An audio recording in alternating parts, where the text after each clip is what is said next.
moi j'aurais voulu commencer par qui est Dieu. Comment voulez-vous avoir la relation avec quelqu'un que vous ne connaissez pas? Comment marcher avec quelqu'un que vous ne voyez pas? Comment marcher avec quelqu'un dont on parle? On entend le nom, mais on ne sait pas. Je pense qu'il faut aller d'abord à la source. Parce qu'on ne peut pas parler de Dieu si on ne le connaît pas.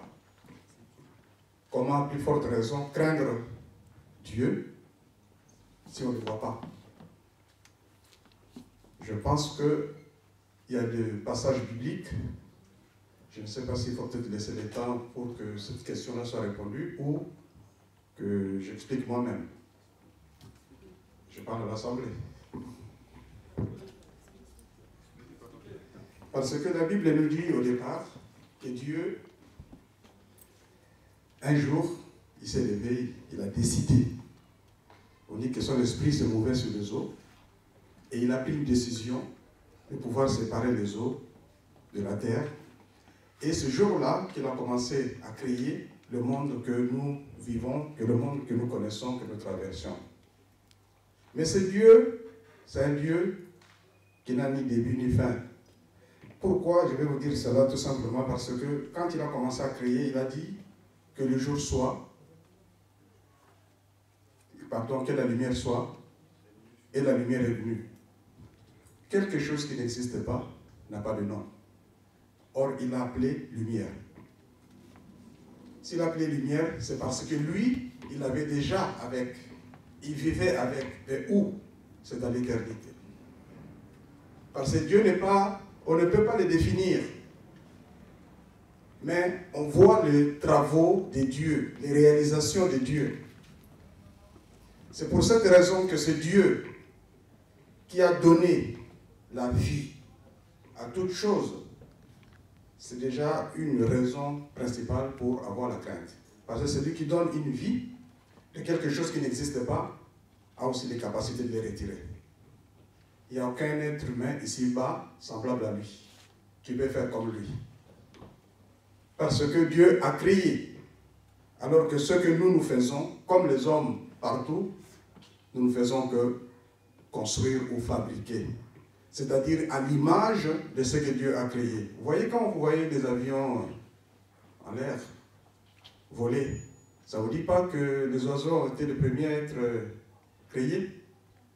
L'homme a vu l'image des oiseaux. L'intelligence de Dieu a fait qu'il a pu réaliser ce que Dieu déjà avait prédéfini. Quand nous voyons la scène comme l'océan, et nous voyons que l'eau part d'un point A à un point B, depuis le commencement, et cela ne change pas. Pourtant, ce qu'on appelle la Seine, comme le fleuve, comme l'océan, de part et d'autre, il n'y a pas de barrière. Il y a de l'argile, parfois il y a du sable, parfois il y a de la boue. Mais l'eau part d'un point A à un point B qui ne sort pas. Mais si un jour vous décidez, vous, d'avoir une piscine chez vous, vous allez commencer par creuser. Vous faites un grand trou, vous allez remplir, vous allez mettre de l'eau. Quand vous allez dormir le matin, il n'y a même pas une goutte d'eau sur tout ce que vous avez fait. Tout est rentré sur la terre et parti. Pour avoir une piscine, il faut un trou, cimenter, non seulement s'arrêter là, mais il faut le carrelage et qu'il n'y ait pas de trous, pas de fissures. Sinon, la même opération va se répéter. Voilà, quand on voit toutes ces réalisations, on dit, mais Dieu a dit qu'il a séparé l'eau depuis qu'il a créé le monde, et jusqu'aujourd'hui, d'un point A à un point B, l'eau continue dans le même sens. Alors que pour faire la piscine, nous avons des difficultés. Cela veut dire que nous ne pouvons même pas comparer à ces derniers. Le vent. Tous, nous savons, on sent, nous ne savons pas d'où il vient, nous ne savons pas où il part. Comme la vie. Vous avez un enfant, un bébé qui vient au monde, quelle que soit la couleur de la peau, hein, nous avons la même forme tous. Un blanc, un rouge, noir, pareil. Depuis le commencement à ce jour, ces choses ne changent pas. Voilà les différents éléments qui vont nous pousser à avoir la crainte de ce dernier, parce que cet être-là a réalisé des choses qu'aucun être avant lui a pu le faire. C'est pourquoi on l'appelle Dieu. Parce qu'il n'est comparable à personne. Tout ce que nous vivons, tout ce que nous voyons ici-bas, reflète, nous demande d'avoir ce qu'on appelle d'abord la sagesse. C'est pourquoi je vous enverrai d'aller dans les livres de Proverbes, chapitre 2, du verset 1 à 5, pour voir déjà toutes ces choses. J'aurais pu aller dans Genèse 1, verset 1 à 5, mais vous lirez, pour voir comment Dieu a créé, parce qu'on a dit, Dieu a dit, Dieu a dit, Dieu a dit, du premier verset jusqu'à la fin. Et quand vous arrivez à Genèse 1, verset 31, il dit que tout était parfait. Ah. Si Dieu qui a créé ce monde, il dit que tout était parfait, qu'est-ce qui fait qu'aujourd'hui, nous voyons des différences? C'est-à-dire ce parfait qui était vrai hier n'est plus vrai aujourd'hui. Pourquoi? Parce qu'il y a eu le péché qui est rentré et qui a fait cette séparation entre l'homme. Vous l'avez bien dit. Dieu, dans son amour, a créé l'homme à son image. De peu inférieur à lui. Bien sûr, il y a une différence parce qu'il dit il a créé l'homme à son image, mais de peu inférieur à lui. C'est-à-dire que l'homme n'a pas toutes les choses que Dieu peut faire. Mais seulement, dans Genèse 2, verset 15, il dit j'ai créé l'homme pour les cultiver et pour les garder. C'est-à-dire que quand Dieu a créé l'homme, ce n'était pas pour qu'il disparaisse, qu'il meure. C'est pour les garder. Et pour les cultiver, non seulement aller dans les champs, mais pour qu'ils puissent réaliser les choses que Dieu lui-même n'a pas fait parce qu'il a donné l'intelligence à l'homme. C'est ce que je vous dis, les bâtiments, les véhicules, les avions, tout ce que nous voyons. C'est l'intelligence que Dieu a donnée pour que l'homme puisse se développer. Mais c'est le péché qui a mis une barrière. Quand ce péché est arrivé, c'est là où les choses ont changé.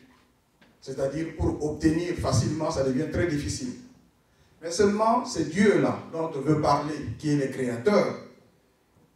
Alors nous allons prendre Proverbe 2, versets 1 à 5.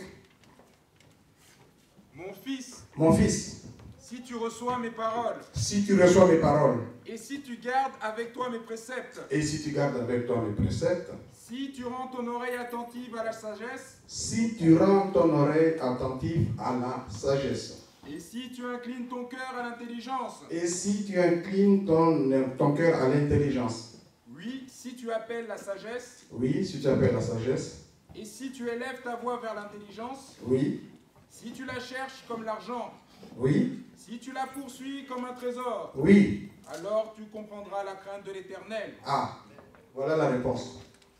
Si tu appelles la sagesse, si tu appelles l'intelligence, et tu le cherches comme de l'argent, alors toutes ces choses-là vous montreront comment il faut faire pour avoir la crainte de Dieu. Puisque le thème c'est ça. On a dit les relations entre l'homme et Dieu, et puis la crainte de Dieu. C'est-à-dire quoi? La Bible nous dit qu'il y a deux éléments très importants, la sagesse et l'intelligence.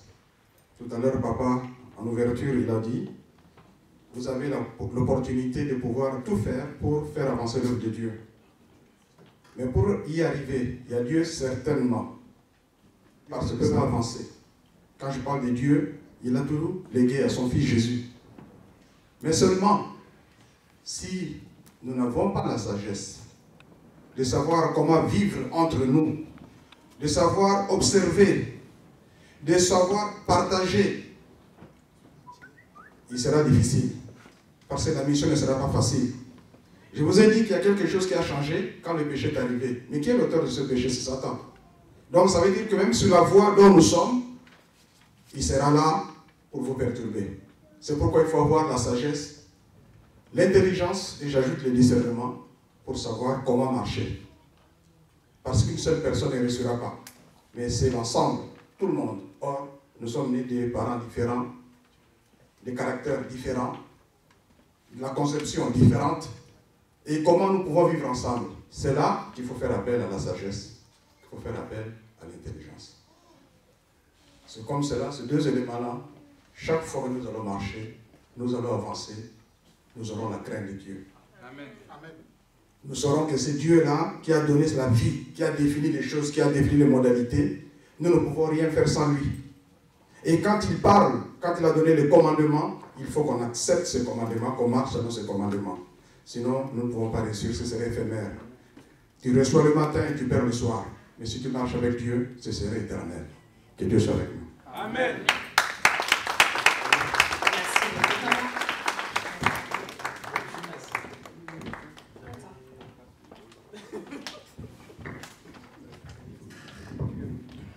Bon, je reste assis à cause de mes pieds qui me font mal un peu. Voilà. Écoutez, ce que tout à l'heure, quand José Matabishi a commencé à parler, il a dit qu'il faut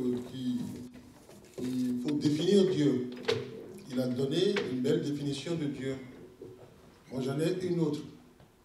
C'est Jean qui nous donne la définition, la grande définition de Dieu. Jean dit ceci dans son évangile: Dieu a tant aimé le monde qu'il a donné son Fils unique afin que quiconque croit en lui ne périsse point. Dieu a donné la mort à son Fils pour que nous ne périssions pas. Il est quoi? Il est qu'amour. Voilà toute sa grandeur, toute la grandeur de Dieu. Il est grand, immense. Pour que toi et moi, nous vivions éternellement, il a donné, il a envoyé son Fils au sacrifice. Qui peut le faire? Il n'y a qu'un seul qui peut le faire, c'est l'amour. Donc Dieu, moi je le définis par ce verset-là. Parce qu'il devient quelque chose d'immense pour le faire. Vous voyez, quand nous on était jeunes, on voyait les films hindous pour sauver le grand acteur. Vous voyez, une femme se met devant et prend la flèche qu'on lui envoie par amour.